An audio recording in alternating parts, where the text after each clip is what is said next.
Hello and welcome to LearningEngineer.com, where we engineer learning for efficiency. Today we're going to be looking at another logical fallacy. This time it's specifically a false cause fallacy, which claims that something is the cause of something else when it isn't. And rather than using some low-hanging fruit from a dim-witted politician or celebrity, I have an example from a published article in the journal Nature entitled "Virtual Communication Curbs Creative Idea Generation." So where did this research originate from? Well, let's go to the video of the researchers telling us.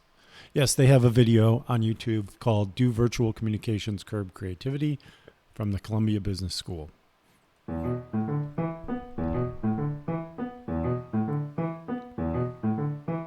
I'm Melanie Brooks. I am an assistant professor of marketing at Columbia Business School, and I am the lead author on this paper. And I'm Jonathan Lavav. I'm a professor of marketing at Stanford's Graduate School of Business, and I'm a co-author on this paper. We heard from executives and managers that they were having a hard time with innovation in the remote teams. I had a friend who was a very prominent Silicon Valley CEO who said, to develop new products, your engineers have to be co-located. And so it was that comment plus some other comments that we'd heard that sort of got the ball rolling on this idea. I'm not a big fan of their explanation. First of all, none of it's verifiable. You'll notice they don't tell us the name of the CEO. They don't tell us the name of the companies. They don't tell us anything. And then it just seems a little dogmatic. It sounds like a conclusion looking for research to support it. So that would be my only concern with this intro to this video, is it doesn't look good. The optics are bad because the claims are unverifiable and it feels like dogma. So that's their how they came up with this idea for this research. So the only problem is that it's not really true. Reading the article, so let's go to the article. I discovered that it's not the virtual communication that curbs creative idea generation. It's the focus on the screen that does. And the problem has to do with the cameras and looking at people. In a Zoom or Skype meeting, the participants are focused on the people looking at them. Quote, and I'll go right to the abstract here. It says, video conferencing hampers idea generation because it focuses communicators on a screen, which prompts a narrower cognitive focus. Okay? This is what really hinders creativity, not the virtual meeting. And this is, in fact, the false cause. It's not the virtual meeting, it's the screens associated with the meeting.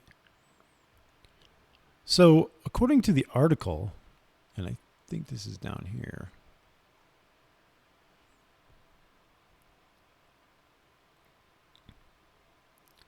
So, according to the study, idea generation works best when people can daydream. So like staring into space or looking at irrelevant objects in the room like a vase or a painting. Because of the screen, people tend to focus on the screen. So here's a simple solution. Just turn the cameras and screens off when generating ideas and turn them back on when you're done generating ideas. In addition, there was an upside to the use of virtual communication that you didn't get from the title of the article, of the paper. When the screens are on, people are better at identifying and selecting creative ideas that will work. So to summarize, virtual communication does not hinder creativity. Screens and cameras do. Turn them off during idea generation, and then turn them back on when deciding which ideas are best. And remember to avoid false cause fallacies. So here's another issue though. So we realize now that it's not the virtual communication, it's the screen, and we've figured out a way to mitigate that. But there's also a positive aspect. But that's not reflected in the title of the article, which is why I'm concerned that this is dogma. Okay, why didn't it say virtual communication helps select the best ideas? That could have been the title of the article, right? But it's not. It's a negative title. So that's my other problem with this. So Have a great day from the Learning Engineer, and don't forget to avoid false cause fallacies.